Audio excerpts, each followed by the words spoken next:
Kita mulai dengan Bismillahirrahmanirrahim.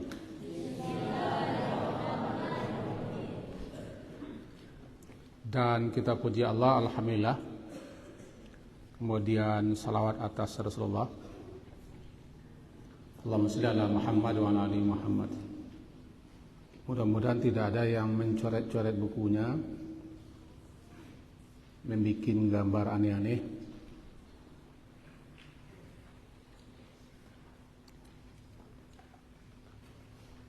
Pagi hari ini kembali kita lanjutkan acara kita, acara Hari Abi. Mudah-mudahan duduknya seperti ini yang akan datang, tidak lagi disusun dan diatur, untuk menghindari berbagai macam hal yang dapat mengganggu ketertiban, kelancaran, dan lirikan matamu. Maka kita bikin seperti ini. Paham tuh? Paham tuh? Baik, pertanyaan yang pertama. Pertama dari Setriadi Gusila Putra 10-1. Ada orangnya? Gesiali Setriadi Gusila. Setriadi Gusila Putra. Dari mana? Taluk Kuantan. Bagus. Pertanyaannya, Assalamualaikum warahmatullahi wabarakatuh. Izin bertanya, mana yang lebih baik, memotong hewan korban setelah salat Id atau sehari setelah salat Id? Abi, syukran. Bagus, makasih. Terima kasih Setriadi Gusila Putra. Menyembelih atau memotong hewan korban yang terlambat di sini. Yes. Mari kita lihat. Bagus.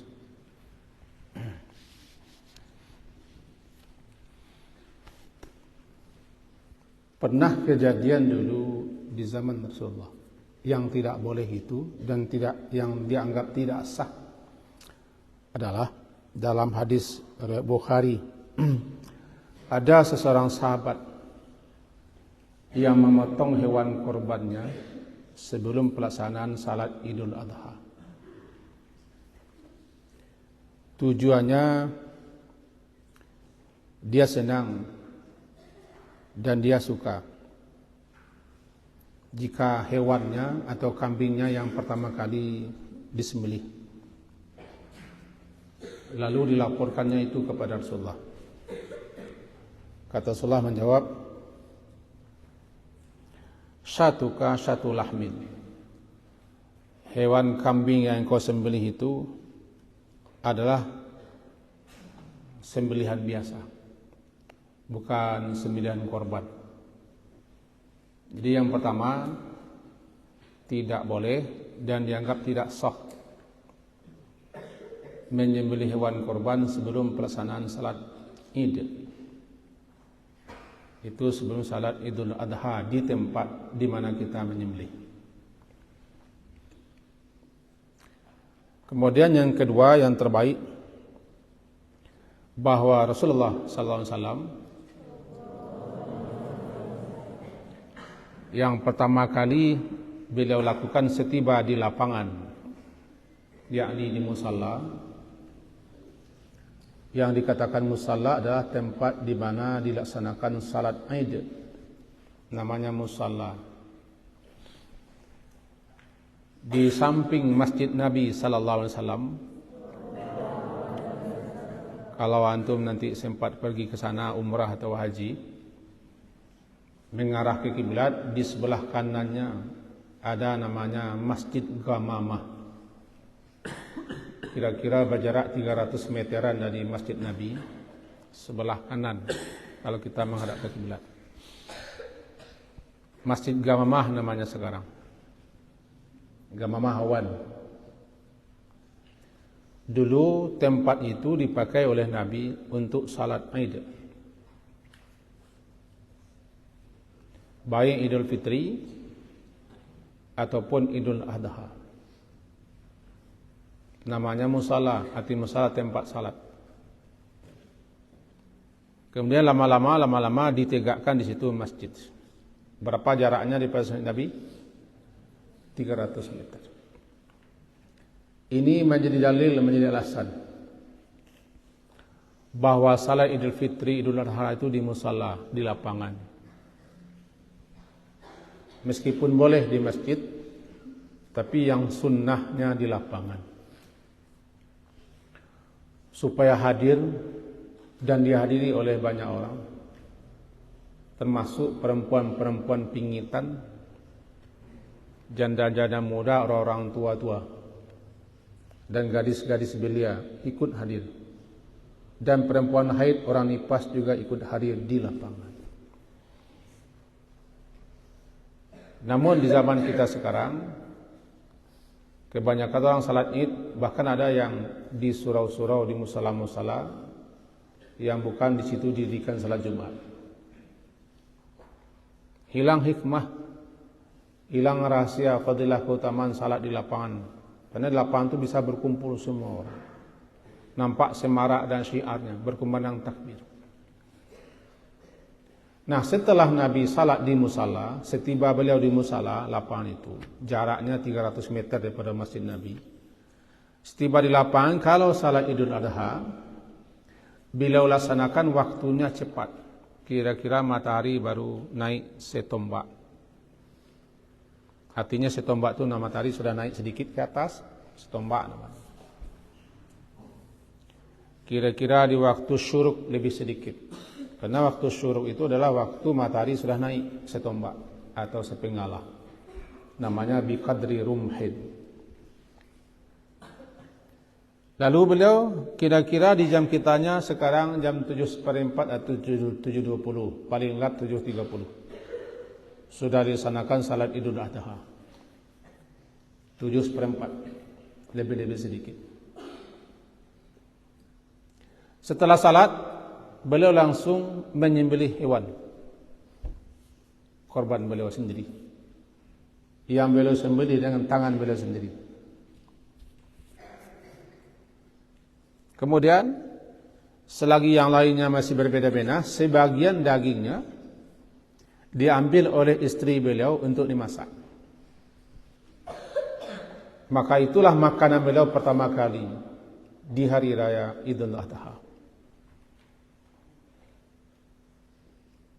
Makanan pertama kali beliau di hari raya Idul Adha daging korban. Dimasak sebentar karena orang-orang zaman Nabi sampai sekarang mereka masak kambing itu ahlinya.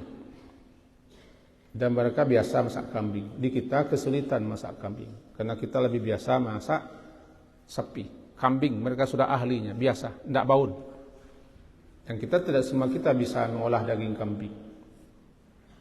Lalu tidak lama kemudian dibawa ke tempat Nabi menyembelih hewan korban bersama sahabat dimakan. Itu dia. Dan boleh juga di hari kedua, yakni hari tasyrik pertama, tasyrik kedua, tasyrik ketiga. Tasyrik pertama tanggal 11 Zulhijjah. Tasyrik kedua tanggal 12 Zulhijjah. Tasyrik ketiga tanggal 13 Zulhijjah. Namanya tasyrik. Tasyrik itu berawal daripada kata-kata timur, syirk. Dulu di Mina, setelah orang haji melempar jumrah Aqabah, lalu mereka menyembelih hewan. Kemudian daging-daging hewan dan kulit-kulit hewan itu mereka jemur ketika matahari terbit di tanggal 11-nya. Menjemur itu namanya tasyrik. Maka populerlah sekarang namanya 11, 12, 13 Zulhijjah hari tasyrik. Sepanjang hari tasyrik itu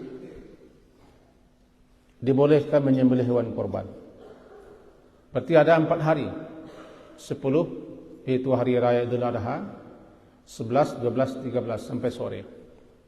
Lewat daripada hari itu tidak ada lagi penyembelihan. Cepat daripada hari itu dianggap tidak sah. Jadi pertanyaan daripada siapa panggilannya? Putra apa Gusila apa Setriadi? Setriadi menanyakan, mana yang lebih baik, memotong hewan korban setelah salat Id atau sehari? Yang lebih baik langsung setelah salat Id. Tapi masih boleh. Boleh dilaksanakan di besoknya, dan besoknya. Yang terbaik itu setelah salat Id. Cuman orang sekarang karena semuanya setelah salat Id, sehingga berseliweran pula daging ke sana ke sini. Itu makanya ada yang mandang bagus juga di hari kedua, ketiga, keempat. Yang penting sepanjang hari-hari tasyrik boleh menyembelih.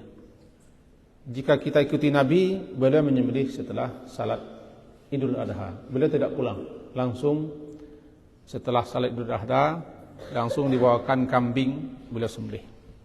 Jadi kita lama prosesnya karena menunggu pula bapak itu, ibu itu, kakak ini, makwo ini, foto-foto pula dulu pakai kacamata dulu, segala macam, panjang ceritanya. Ya, seterjadi, paham itu? Oke, bagus. Yang kedua, Alvino dan Nazif 7C. Alvino. Ada Alvino, berdiri Alvino. Alvino, dari mana Alvino? Sawah Lunto, Kota Bara, Batu Bara. Bagus.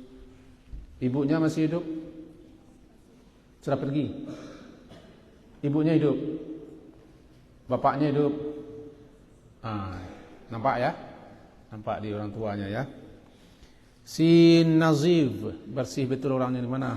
Lihat memang bersih orang. Oh ya, bersih orangnya. Bagus. Baju sedikit lagi perbaiki supaya lebih bagus.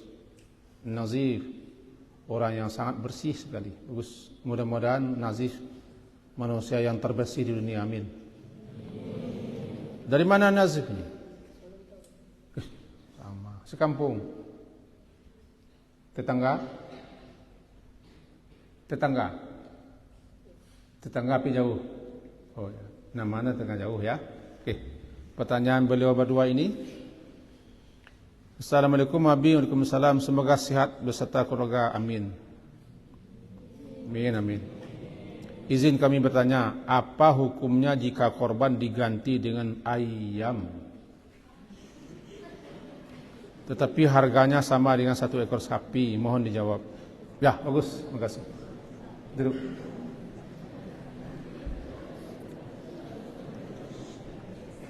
Diganti dengan ayam, diganti dengan itik, atau diganti dengan yang lain, bagaimana hukumnya? Oke, baik. Ada dua pendapat. Ulama-ulama ini yang terbanyak, dan ini mayoritas ulama memahami bahwa yang dimaksud dengan bahimatul an'am, binatang ternak, bahimah binatang ternak, dalam surat Al-Hajj, bahimatul an'am adalah 3.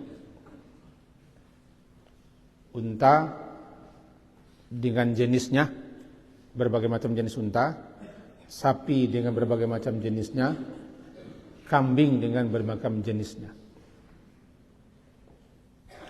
Karena di zaman Nabi tidak pernah hewan korban itu selain yang 3 jenis ini. Kalau sendiri-sendiri kambing, kalau sahabat-sahabat ada lebih 7, ada 7, mereka gabung beli unta. Sapi jarang, karena di situ lebih banyak unta. Itu yang terjadi. Jadi menurut jumhurul ulama, atau namanya mayoritas ulama, atau kebanyakan ulama berpendapat bahwa yang jadi hewan korban itu 3 jenis saja. Karena ini persoalannya ibadah, bukan masalah akal, namanya ta'abudi, bukan ta'akuli, maka apa yang telah disunnahkan dan yang terjadi zaman Nabi, hewan yang telah ditentukan, ditetapkan, maka sembelihlah itu. Cuman ada pendapat daripada kalangan ulama Dikatakan itu daripada Ibnu Abbas. Ibnu Abbas adalah salah seorang sahabat yang terkenal. Bahkan beliau dijuluki oleh penafsirnya sahabat. Namanya Abdullah anak Abbas, jadi bernama Ibnu Abbas. Sebagaimana dikutip oleh Imam Al-Bajuri.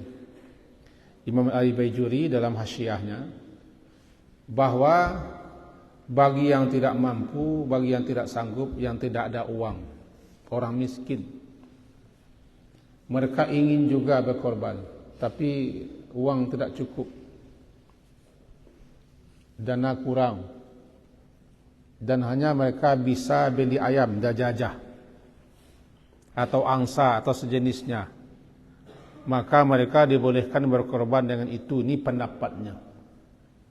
Yang penting adalah iraqatud dam, iraqah, yang penting mengalirkan darah. Apa saja hewan yang boleh dimakan, dialirkan darahnya di hari raya itu, sudah termasuk namanya korban. Dengan catatan ini pendapat yang dinukil dari Ibnu Abbas, wallahu a'lam. Cuma di zaman Nabi dan di zaman sahabat-sahabat lain sampai sekarang, ulama-ulama umumnya mayoritas menyatakan yang korban itu 3 ini saja. Andaikan ada yang berpendapat boleh dengan ayam atau itik, ini pendapat. Jika ingin korban juga ayam yang bisa, korban saja ayam.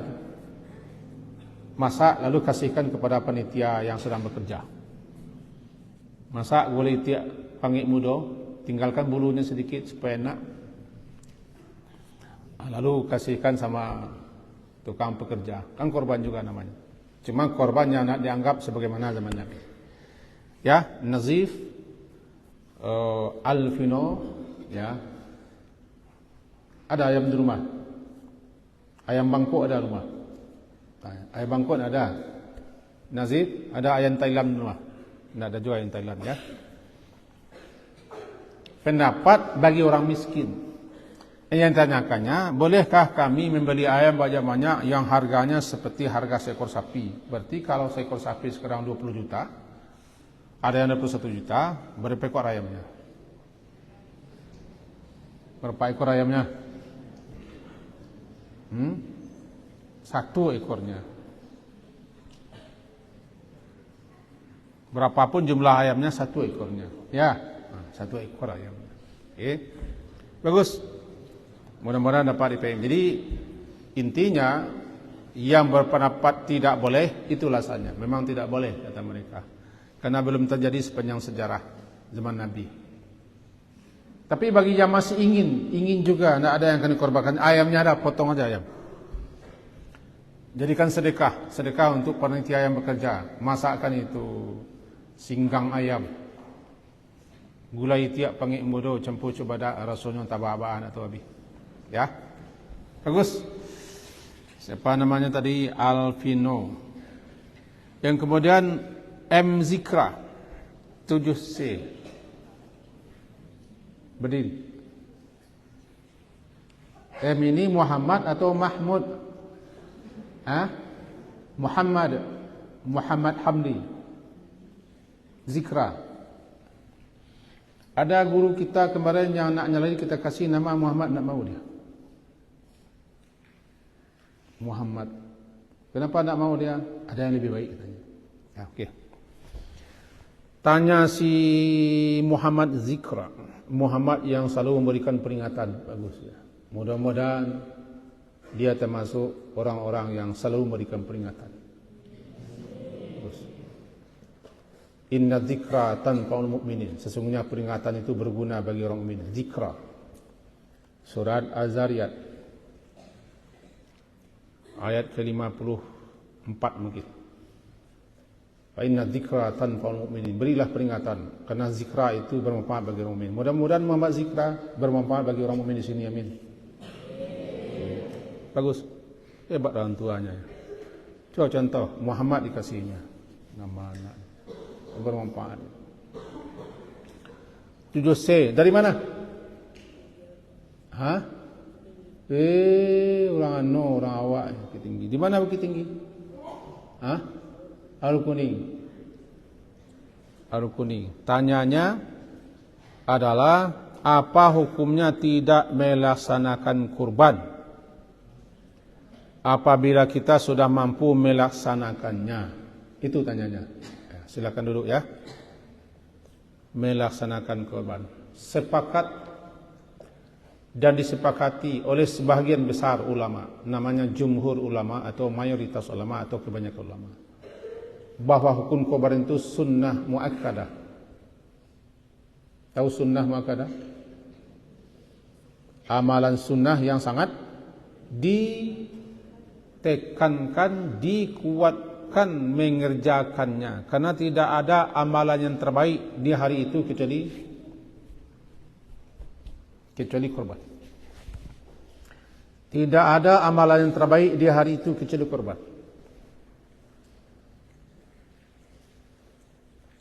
Maka bagi orang yang mampu,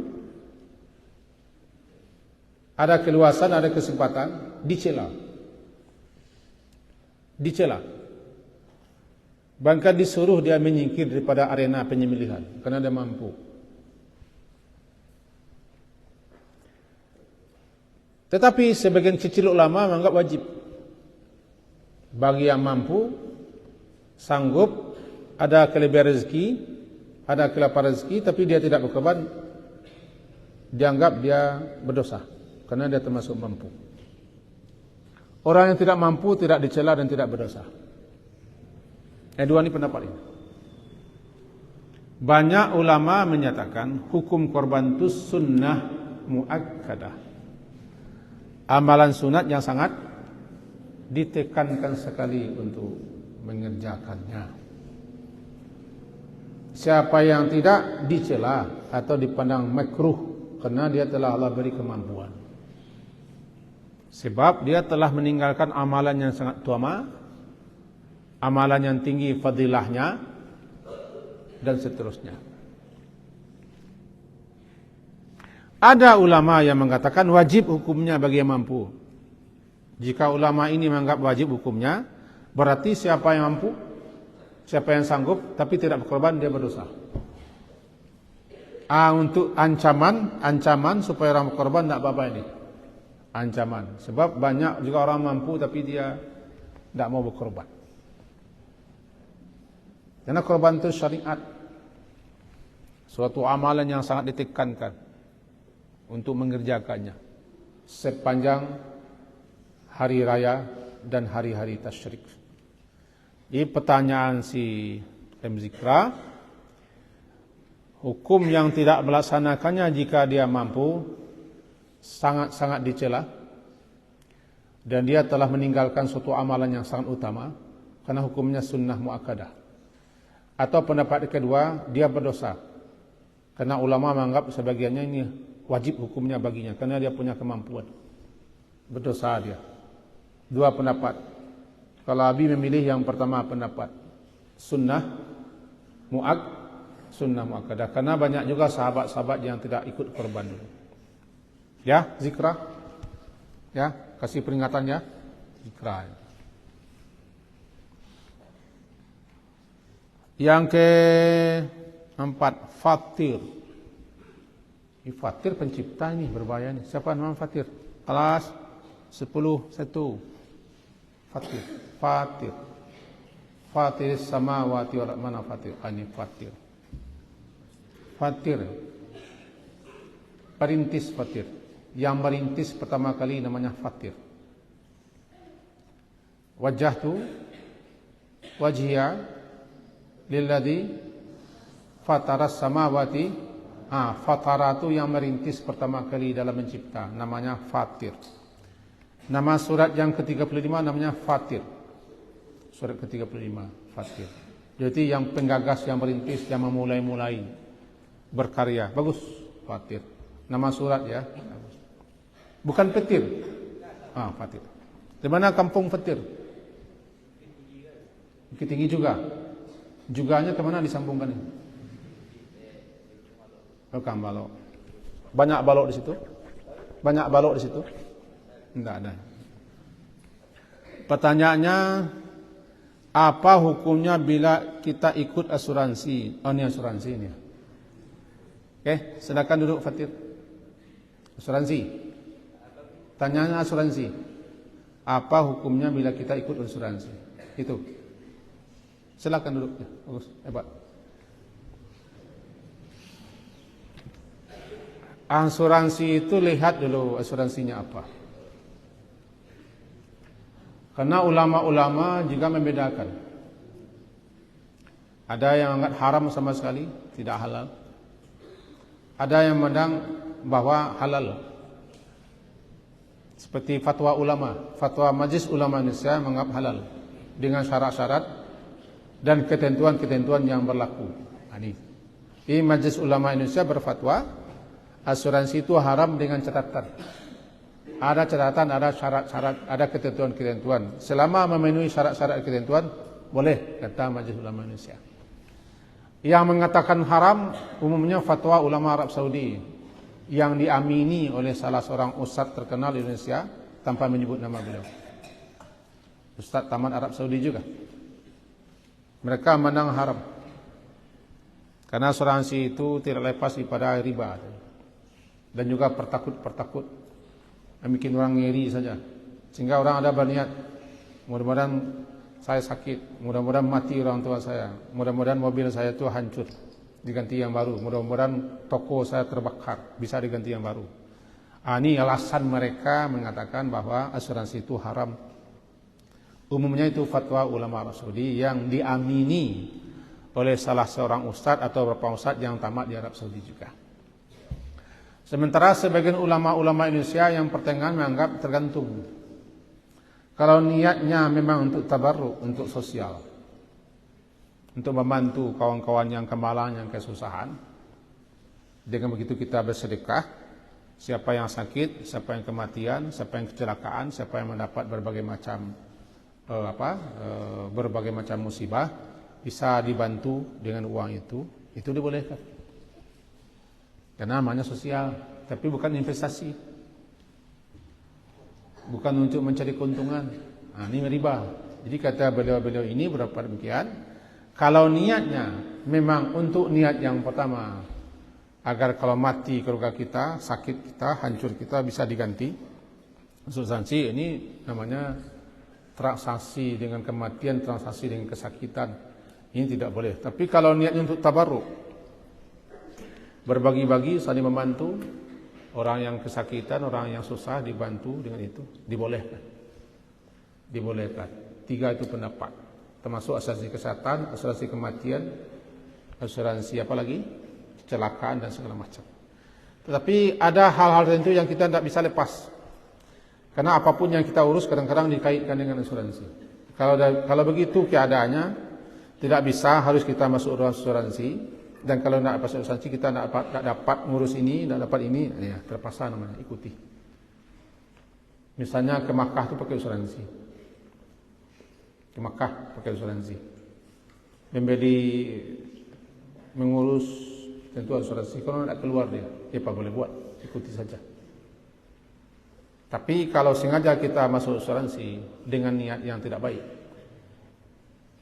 bahwa dengan niat kalau nanti kita sakit atau musibah atau kebakaran kan nanti berlaba kita. Ini niatnya harus dibatalkan. Ya Fatir, ada tertangkap maksudnya? Ada. Ini ringkas saja dijawab karena panjang.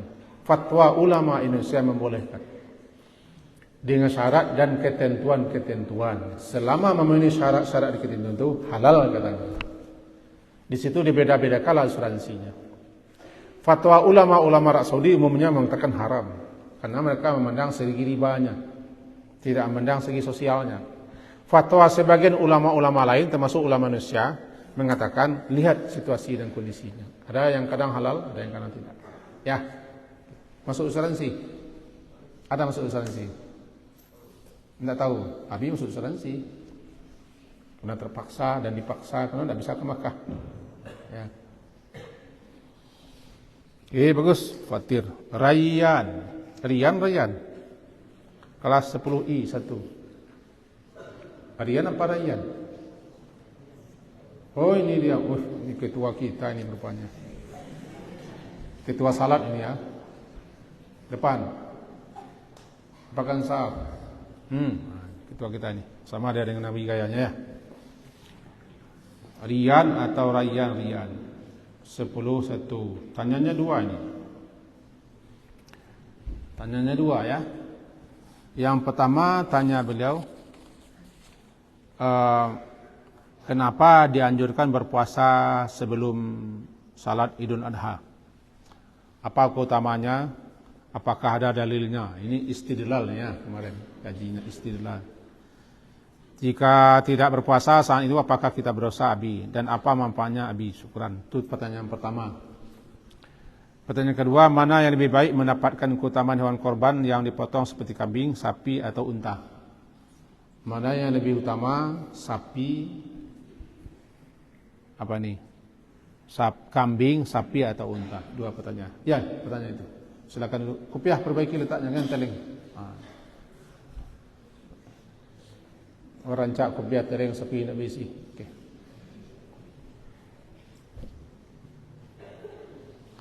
Hari-hari haram berpuasa. Pertama, 2 hari raya, Idul Fitri dan Idul Adha, haram berpuasa karena itu hari raya. Hari bersukaria, hari bersenang-senang di Idul Fitri, dan hari berkorban di Idul Adha, hari makan-makan. Yang kedua di hari Tasyrik 11, 12, 13 Zulhijjah, haram berpuasa. Makruh hukumnya berpuasa saja terus, tidak henti. Setiap hari berpuasa makruh, bukan berpahala. Makruh. Termasuk puasa nyambung antara Sya'ban dengan Ramadan. Nah, sekarang bagaimana berpuasa di Idul Kurban? Kalau hari raya Idul Adha tidak boleh puasa. Siapa yang menyiapkan puasa bukan berpahala tapi berdosa karena dia haram. Yang ada adalah menunda makan. Tidak makan, menunda makan, bukan minum.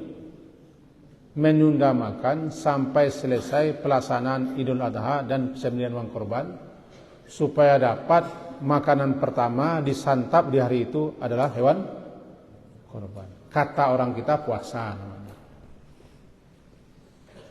Disunnahkan atau disukai bagi orang yang berkorban. Perhatikan, pecinya bagus-bagus. Kenapa gayanya seperti itu terus? Disunnahkan bagi peserta korban atau bagi orang yang ikut berkorban untuk menunda makan, mengakhirkan makan sampai selesai salat Idul Adha dan sampai selesai hewan korban disembelih, agar supaya makanan pertamanya di hari itu hewan korban sehingga terasa nikmatnya, berfadilah. Dan tidak boleh diniatkan sengaja aku puasa, haram hukumnya. Karena yang dikatakan puasa itu adalah al-imsak an jami'il muftirat min tulu'il fajri ila ghurubis syamsi ma'niyah. Yang dikatakan puasa itu menahan diri dari segala yang membatalkan, yang merusak puasa, semenjak terbit fajar subuh sampai terbenam matahari, itu yang puasa. Tapi orang-orang kita menganggap kalau sudah tidak makan itu puasa namanya. Maka itulah pandang orang-orang tua-tua dulu, asalkan tidak makan puasa. Maka mereka anggap puasa menjelang selesai. Tapi bagi peserta korban yang tidak ingin menahan karena perutnya lapar pagi-pagi hari, boleh makan. Cuma dia tidak dapat sunnah, tidak dapat keutamaannya. Karena Nabi dulu menahan sebentar.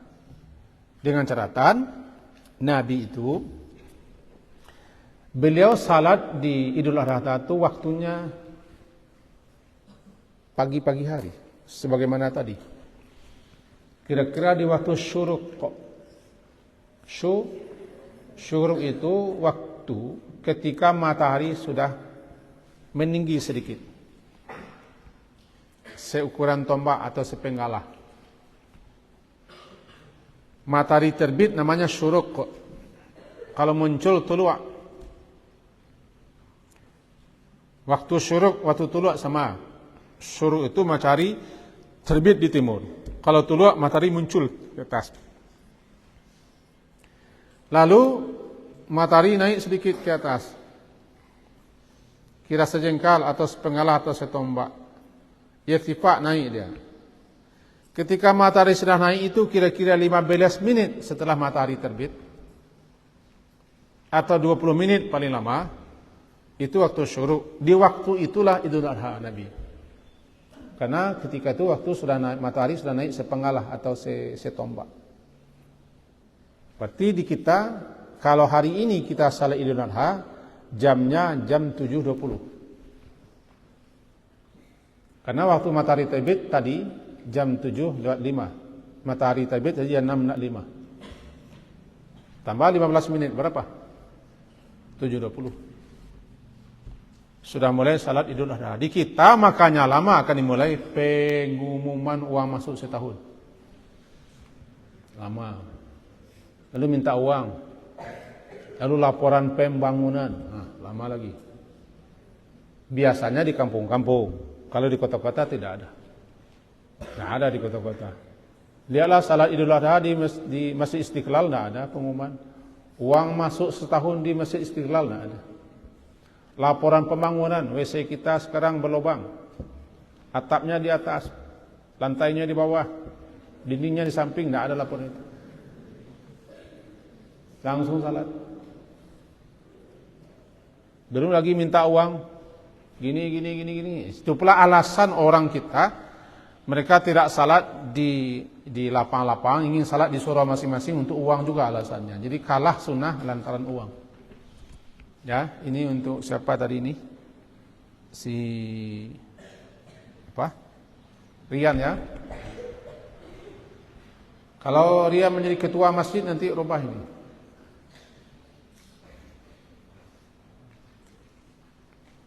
Jadi karena Nabi salat waktunya cepat di Idul Adha berbeda dengan Idul Fitri.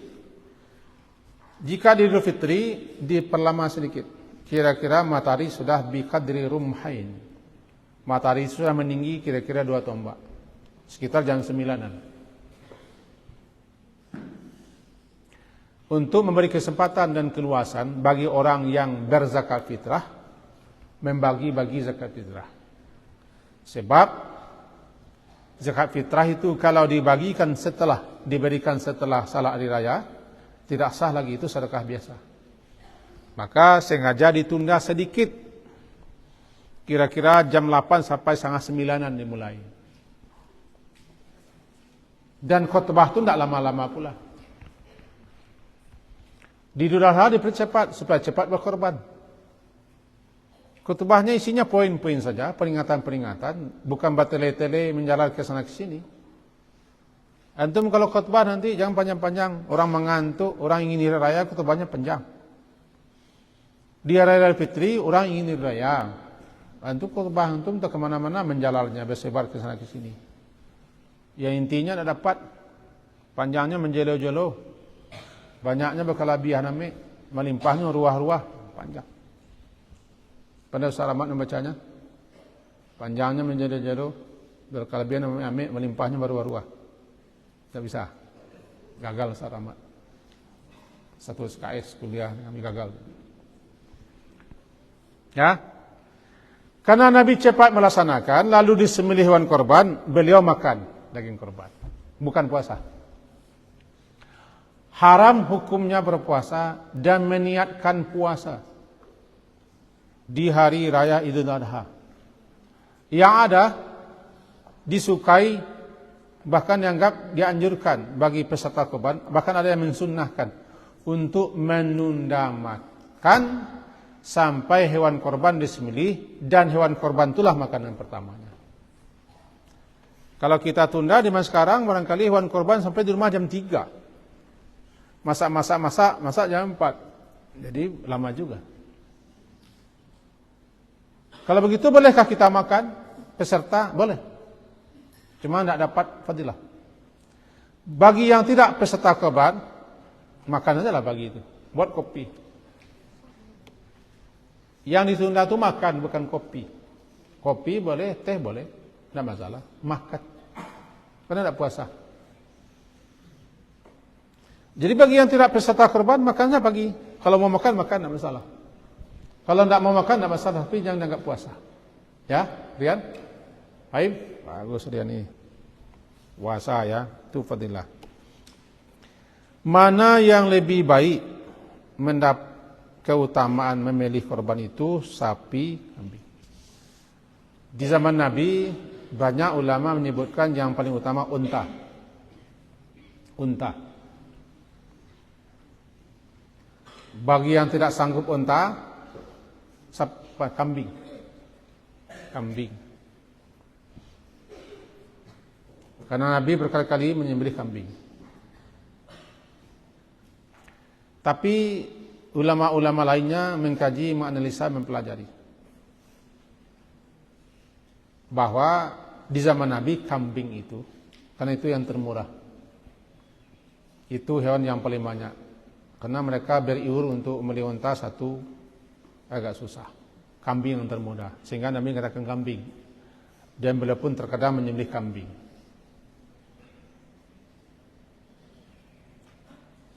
Ada yang mengatakan yang paling utama itu sapi. Cuman ulama-ulama Indonesia dan orang-orang Indonesia berpendapat yang lebih utama sapi.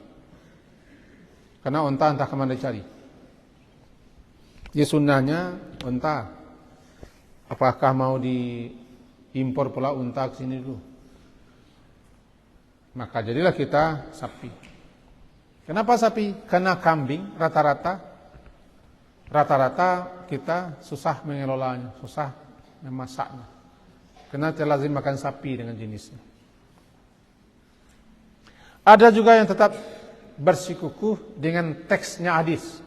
Apa teks hadis? Yang paling utama kambing, termasuk Indonesia.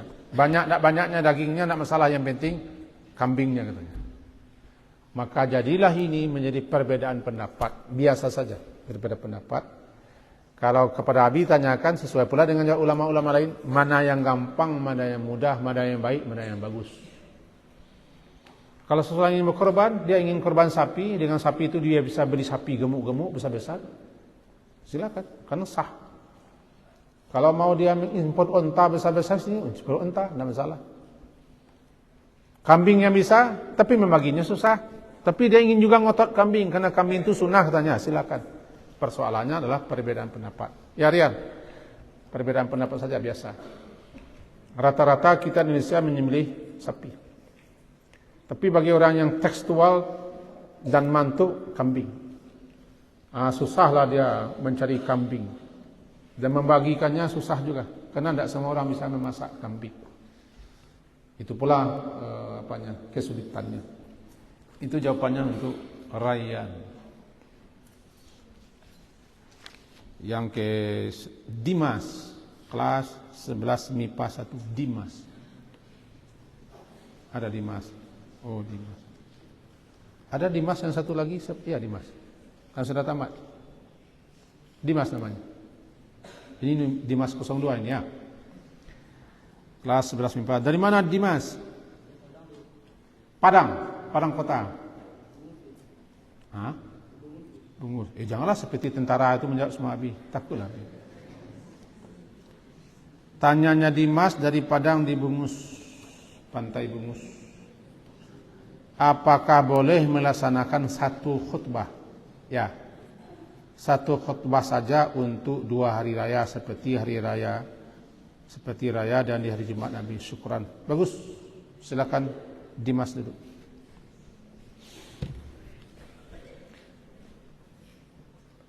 Antara khutbah Jumat dengan khutbah hari raya berbeda. Pertama, khutbah Jumat wajib dilaksanakan dan dia bagian Jumat. Siapa yang tidak ikut khutbah dan mendengarkan khutbah, dia laga, sia-sia Jumatnya. Paling-paling kewajibannya sudah terlaksana, dia sia-sia. Kalau bahasa Indonesianya masuk karuang pi nak betong. Antimun mungkuak. Itu Jumat. Dan khutbah Jumat dilaksanakan sebelum salat Jumat. Siapa yang mengganggu orang saja, mempermain-mainkan pasir di Jumat, dianggap laga. Termasuk melarang orang bicara juga laga sia-sia. Lebih-lebih tidur ketika orang khutbah Jumat ini sudah laga dia. Ini penidur ini, kaum penidur ini. Hei, kaum penidur, bangun. Kalau sudah belajar tidur lah tu kaum penidur. Kalau bermain hori katanya.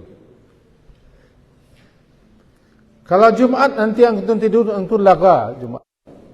Untuk itu sebelum Jumat mandilah. Kusuk-kusuk mata.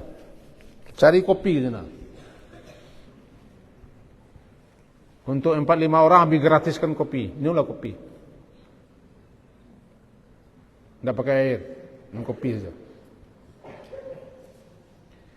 Kemudian khutbah hari raya dilaksanakan setelah salat. Hukum meninggalkannya tidak wajib. Kami akan berkhutbah, kata Nabi. Siapa yang ingin duduk, siapa yang tidak, falyahzab, pergi saja. Tidak wajib. Cuma kadang-kadang khutbah hari raya itu lebih sakral bagi orang daripada khutbah Jumat. Karena sekali-sekali. Habis salat Idul Adha, Idul Fitri, antum pulang tidak masalah. Tidak berdosa, tidak. Tidak ikut mendengar khutbah, tidak. Tidak berdosa, cuman kehilangan sekian banyak keutamaan dan fadilah. Nah, mengenai pelaksanaannya, karena dia berbeda dengan salat Jumat dan khutbah Jumat, sebagian ulama berpendapat khutbahnya satu. Tidak diantarai dengan duduk, ya. Kalau khutbah Jumat kan ada diantarai dengan duduk, khutbah pertama dan khutbah kedua. Khutbah hari raya Idul Fitri, Idul Adha, karena dia tidak khutbah Jumat, waktunya juga berbeda, hukumnya juga berbeda, mereka mengatakan itu adalah seperti biasa saja, seperti ceramah. Tetap dibuka dengan mukadimah, tapi gaya ceramah, tidak pakai duduk. Lalu tutup dengan doa, bis. Yang lain menganalogkan, mengkiaskan. Mazhab Syafi'i mengkiaskan kepada khutbah Jumat, pakai duduk. Maka sebagian ulama, sebagian khatib-khatib kita di salat hari raya itu ada yang duduk. Khutbah pertama selesai, khutbah pertama fa'tabiru ya ulil absar misalnya, atau barakallahu li wa lakum, duduk dia. Duduk sebentar, berdiri lagi, disambungnya dengan tahmid lagi, salawat lagi, dan wasiat takwa lagi, sambung kemudian tutup dengan doa. Ini bagi kalangan mazhab Syafi'i karena mereka menganggap dikiaskan dengan Jumat. Maka jadilah dua pemahaman, dua pendapat. Lalu bagaimana kita saling menghargai, saling menghormati saja.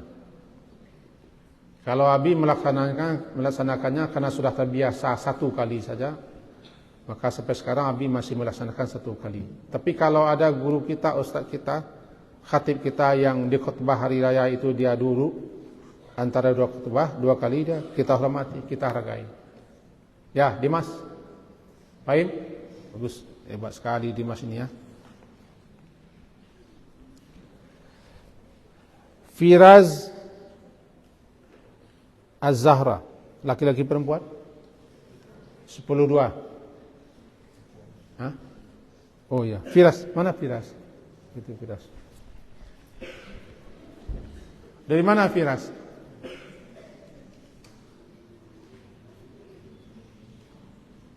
Firas dari mana?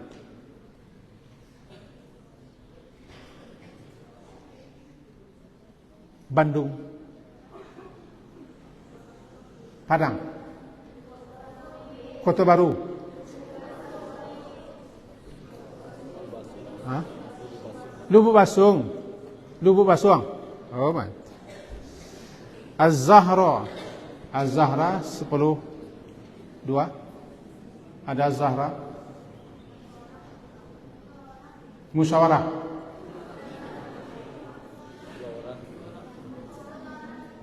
Iya kan 2 orang Az-Zahra. Azrah 10-2. Ini yang membuat siapa? Firas dan Az-Zahra. Ini Bu Ammi ini. Jadi Firas Az-Zahra begitu, tidak pakai dan. Yalah, bagus. Tanya si Firas Az-Zahra, Firas Az-Zahra, Fairuz Az-Zahra, bermata bunga ini ya. Apakah boleh kita melakukan haji di bulan lain Abi? Syukran. Bagus sekali. Al-hajju ashhurum ma'lumat. Faman farada fihinnal hajja, dan seterusnya. Surat Al-Baqarah. Haji itu dilaksanakan pada bulan-bulan yang telah ditentukan, yang telah dimaklumi. Ashhurum ma'lumat. Pada bulan-bulan yang telah dimaklumi dia, maka bernamalah dia bulan haji. Bulan haji ada 3. Bulan haji ada 3. Zulqa'dah, bulan keberapa itu?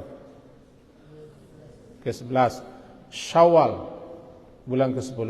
Zulqa'dah, bulan ke-11. Zulhijjah, bulan ke-11.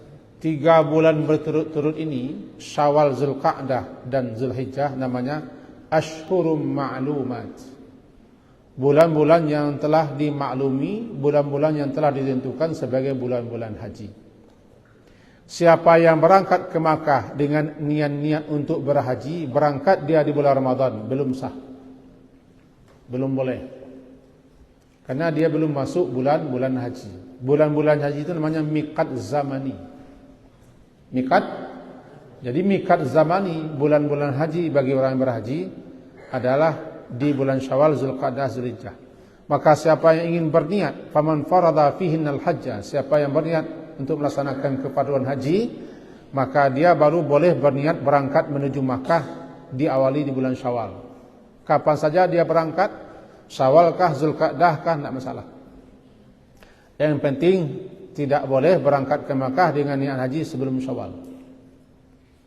Nah, besok ini jamaah haji berangkatnya bulan Zulqa'dah. Tanggal 6, 7 Zulhijjah, 7 Juni, dan sampai 19 Juni.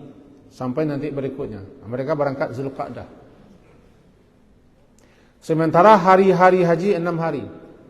Ini Firat Az-Zahra.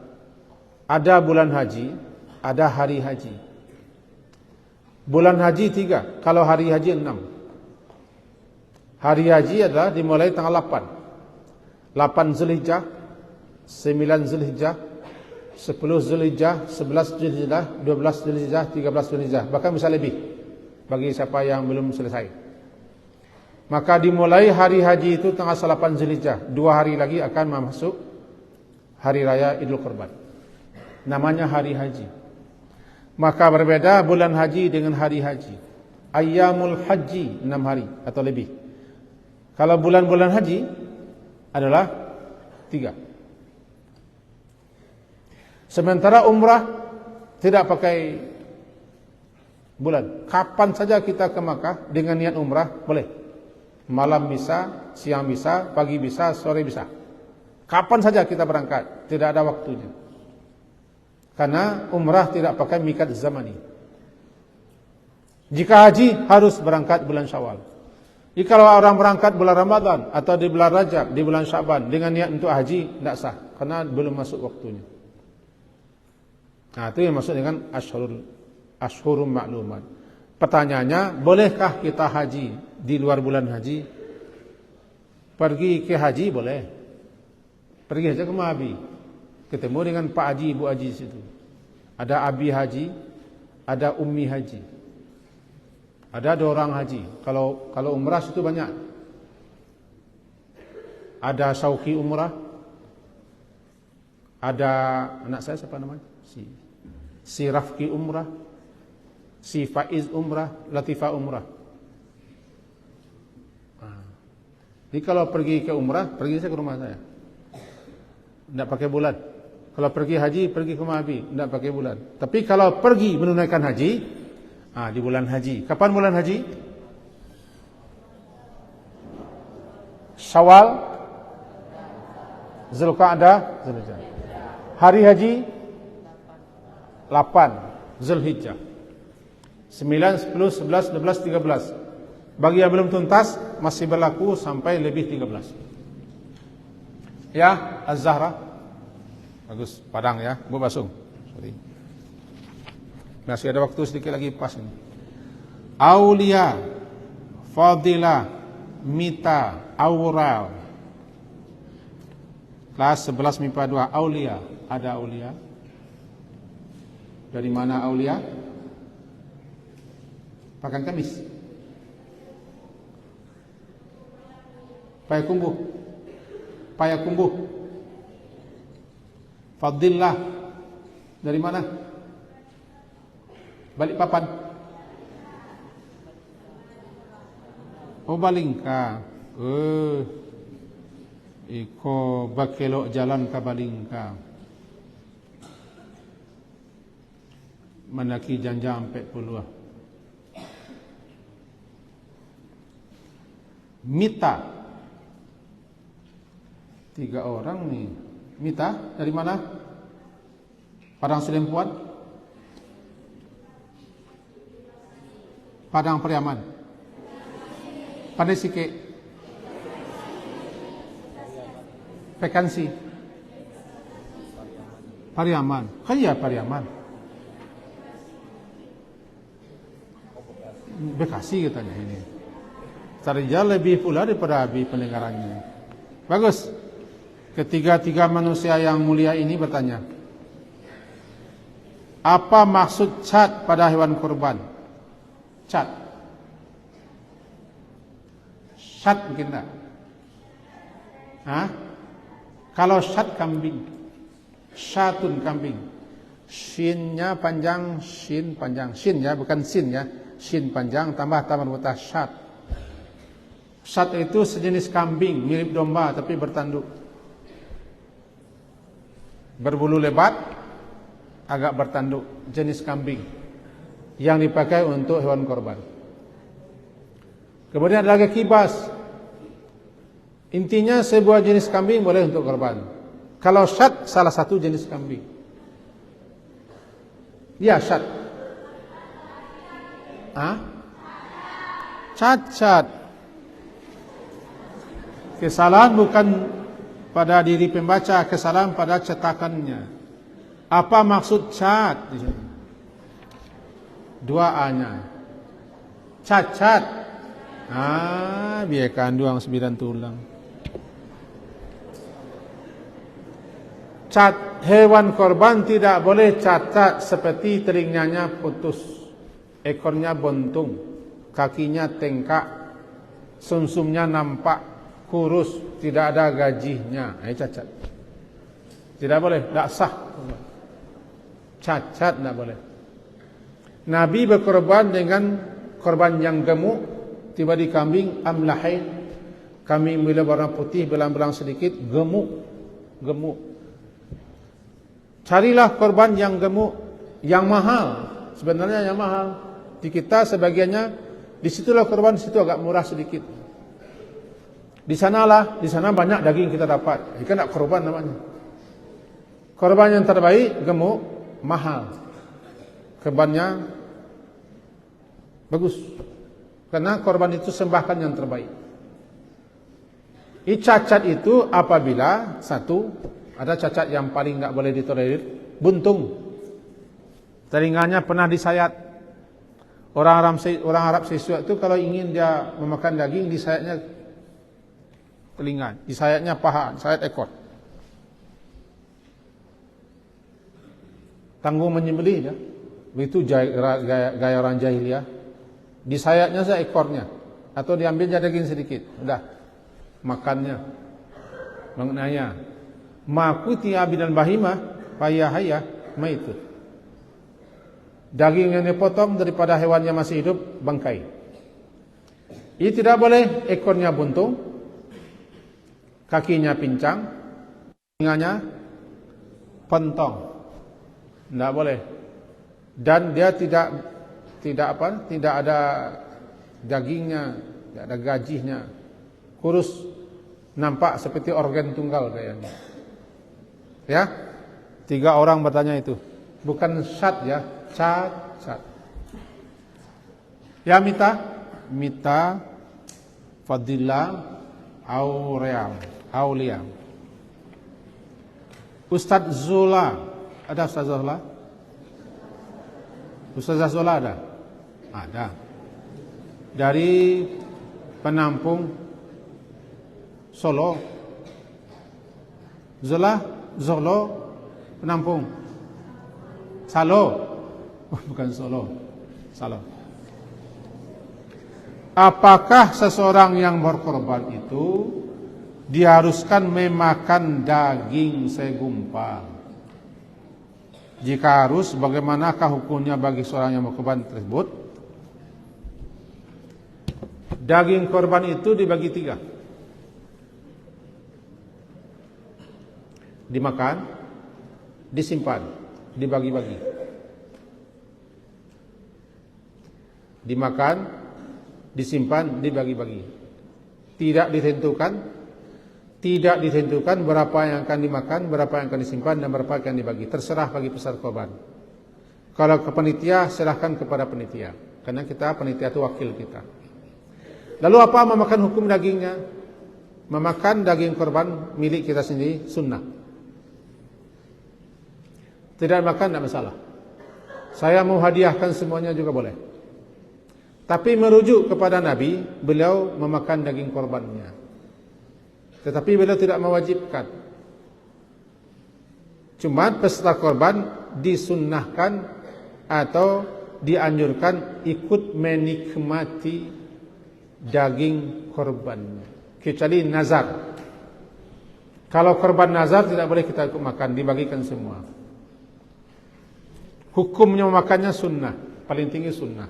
Tidak dicela dan tidak berdosa kalau tidak ikut makan. Makanya kalau kita korban di Mentawai habis semuanya.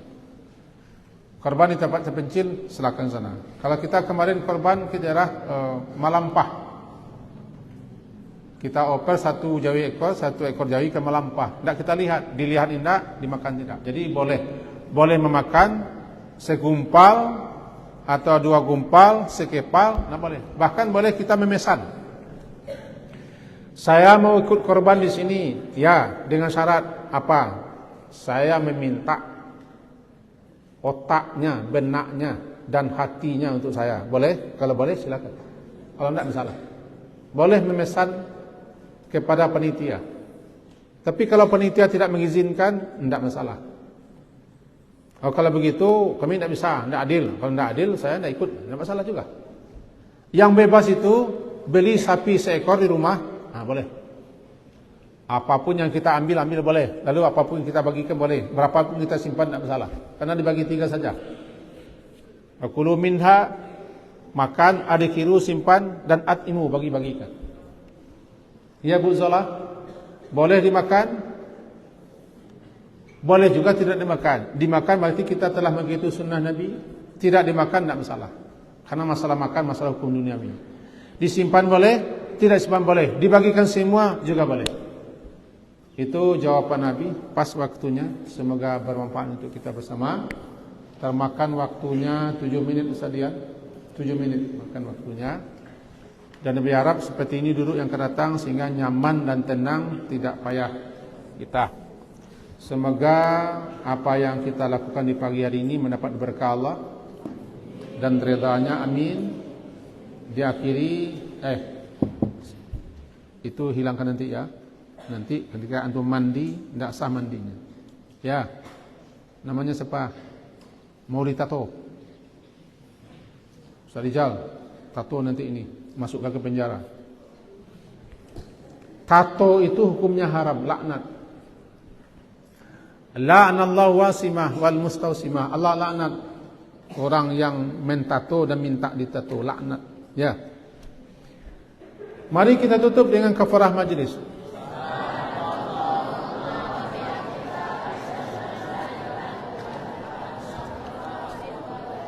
Sallallahu ala Muhammadin wa ala alihi wa ashabihi jamain. Alhamdulillah. Assalamualaikum warahmatullahi wabarakatuh.